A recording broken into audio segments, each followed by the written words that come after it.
kampung desa. Dan omahnya itu karena konsepnya adalah berjualannya itu di antara rumah.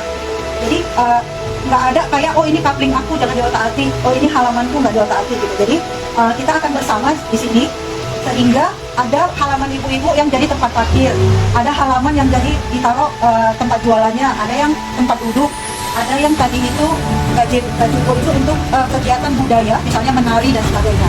Kenapa kami rancang begitu? Karena kalau misalnya orang Medan datang ke sini itu sekitar 52 km udah kami hitung. Kalau kita cuma misalnya nih mau makan atau minum teh rempah, tentunya mereka harus dapat pengalaman lebih. Jadi kami harapkan mungkin ibu-ibu kalau ada sanggar, anak-anak bisa menari, itu akan jadi nilai tambah orang minum teh atau makan-makan itu sambil melihat atraksi budaya.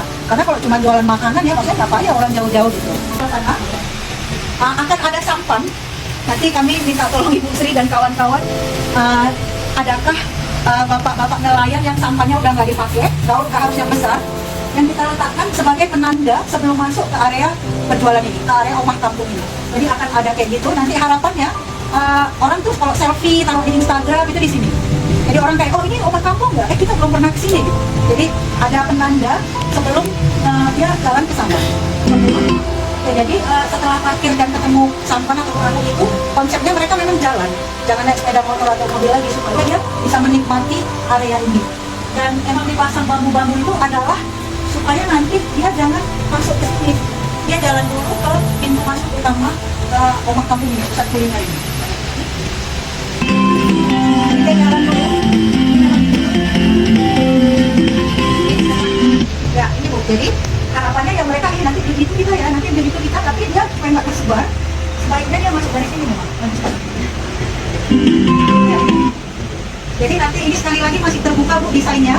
Apakah musola pakai pung-pung kayak ini, kami nggak Jawa kali misalnya ya, atau pakai ini aja lah atau apalah itu masih silakan. Kami menunggu diskusi dari itu. Kemudian mengenai gerobaknya, jadi pada awalnya itu kami ngerancangnya gerobak ya Bu Sri, gerobak yang beli udah jadi tuh kayak tukang bakso yang keliling. Kemudian diskusi awal dengan Bu Sri, sebaiknya nggak usah gerobak, sebaiknya seperti ini aja, karena lebih akrab ya, lebih akrab dan konsepnya itu ya kayak rumah. Nanti kita taruh makanannya di sini. Ada beberapa gerobak atau apa ini namanya? Ada beberapa stand yang menghadap ke jalan, di jalan yang dekat, tapi ada juga yang di halaman belakangnya rumah Bu Sri. Jadi kalau yang depan-depan ini memang itu, supaya itu tadi dia masuknya dari pintu masuknya utama. Jadi ini kayak biar selera aja, tapi nanti dia tetap berpusat ke sana. Kenapa kita begitu? Kalau di sini dia bisa beli, dia nggak ke belakang lagi. Di belakang kan ada tadi pendukung untuk anak-anak nari, latihan nari pun bukan nari yang beneran pakai baju lengkap pun akan sangat menarik bagi orang untuk menonton gitu. Karena itu termasuk yang benar. Susah kita nyari ya, gimana nonton orang latihan menari Jawa misalnya, nari lain dan sebagainya. Nah ini pintu masuknya itu berarti yang ini halaman Bu Sri yang ini, karena ini rumah Bu Sri, pintu masuknya tepat di sebelah ini. Ini sekali lagi ini rancangannya ya Bu Sri, seperti itu. Kemudian ada beberapa gerobak atau apa ya namanya?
Nah, harapannya itu biar kita itu kayak lebih sana ya, biar makin kedepannya itu kayak kita kan kerjasama itu kan. Nah, jadi kayak ada ilmu ke ilmu, transfer kayak yang ini sharing ke ini, kayak ngasih sharingan gitu. Jadi kayak ngasih masukan gitu biar terlaksananya. Main tadi oma kampungnya, jadi kayak ada kegiatannya itu makin maju biar nggak anak mudanya itu fokus ke gadget, ke hal-hal yang nggak bagus. Dengan adanya ini kan kayak oh ada rumah itu biar makin kedepannya biar makin collab gitu. Suka dukanya ngajak temen ngumpul itu, sukanya ya kalau udah ngumpul bareng itu ada itu diskusi-diskusi yang nggak bisa terjawabnya masalah, jadi terjawabnya masalah kayak apa sih ini, gimana sih cara memecahkan ini, gimana sih kita mengumpulkan ini itu. Terus dukanya itu sering di PHP-in, tunggulah aku lagi ada kegiatan ini, nanti satu ngomong itu nanti aku lagi di luar tuh, terus nanti aku lagi ngapel nih. Nah itu dukanya sering di PHP-in, nggak jumpa. Tapi ketika udah jumpa itu terselesaikan masalahnya karena sharing ini, jadi kayak oh udah dapet nih jawaban antara ini, cuman ya itu untuk mengumpulkannya itu butuh yang berkuar-kuar, yolah ini kudu satu yang lokusnya yang untuk mengumpulkan satu, kayak ketuanya nih ayolah ngumpul kapan lagi, tunggu ya nggak ada waktu, ayolah. Jadi kayak harus inisiatif ketuanya, yang sabar-sabar ketuanya menghadapi anggotanya gitu. Kehidupannya Kak, gimana potensi yang menjualnya itu ya itu tadi dengan adanya sosial media itu, nah itu kita butuh juga potensi itu. Terus lebih banyaknya lihat-lihat brand-brand, terus lihat-lihat belajar pengetahuan satu sama lain gitu. Potensi Kak yang udah dimiliki desa ini sebenarnya benar bisa dikembangkan? potensi Kak tarian tari Gimana? Iya sih, kalau cerita anak mudanya potensi yang dikembangkan itu ya itu tadi ke game. Nah, jadi mereka mengajak ke game itu kayak lebih ciri khasnya hobi mereka, jadi lebih meningkatkan mereka karena mereka kan tertarik nih, oh iya nih kembangkan lah gitu. selain Main game menari, untuk perempuannya menari, lebih antusias ke menarinya. Dengan adanya menari, latihan-latihan dikembangkan. Lebih kalau mau ke memamerkannya itu kami lebih ke promosikannya ke pesta-pesta gitu, lebih orang pesta kami nari di situ gitu. Kami nggak memikirkan untuk berapa sih bayarannya, enggak, yang penting kami tuh lebih dipandang oh berarti ada nih sanggar tarinya gitu. Dalam mengorganisir masyarakat apa ibu-ibu untuk bisa melakukan program membangun rumah nusa ini, memang awalnya itu kami mendapatkan tantangan gitu. Kami mengajak ibu-ibu itu door to door gitu ke rumah, terus kayak kumpul-kumpul di warung-warung, kami menyampaikan program ini gitu kan. Awalnya kami memberikan subsidi bibit benih, nah ternyata benih itu tidak ditanam sama orang ini, melainkan kayak jahe lah kami kasih gitu. Ternyata jahe ini nggak ditanam sama ibu-ibu ini, malah dibuat langsung untuk bandre atau nyayur gitu kan.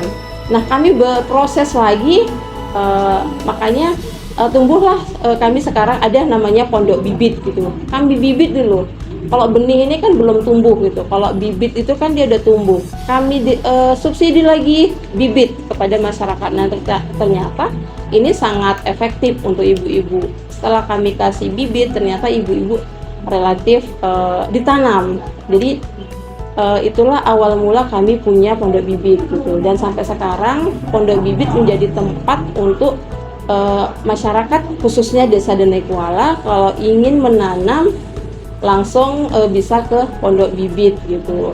Terus kami juga ada pertemuan 1 bulan sekali, itu bukan hanya membahas soal menanam saja gitu. Ada hal-hal yang kami bahas gitu. Misal nih kayak kehidupan di rumah tangganya itu sendiri, soal ekonomi gitu. Jadi tempatnya kami itu adalah tempat untuk mencari solusi. Misal untuk menanam saja lah ya kan, ada beberapa ibu yang tidak berhasil dan ada satu lagi yang berhasil. Itu di komunitas ini kami jadi kayak belajar gitu. Jadi yang berhasil bisa berbagi yang tidak berhasil gitu. Nah, pertemuan ini kami rutin, awalnya itu kami bertemu itu hanya 5 atau 10 orang, kami diskusi gitu kan, gimana nih caranya ini untuk memajukan tanaman atau berhasil lah untuk menanam ini, gimana ya caranya gitu kan. Kami terus berproses dan sehingga kami punyalah namanya untuk apa namanya bibit untuk pestisidanya itu kami membuat sendiri tapi ide-ide seperti itu muncul ketika kami ngumpul gitu. Kalau nggak ada kumpulan-kumpulan kami ini, ide-ide itu nggak muncul apa yang mau kita lakukan gitu. Sehingga sampai sekarang jadi bertambah satu dusun itu ada 35 orang. Sampai sekarang kami punya komunitas dan kami juga punya uang kas sendiri. Terus kami juga menyediakan bibit sampai saat ini. Mungkin itu aja. Enggak.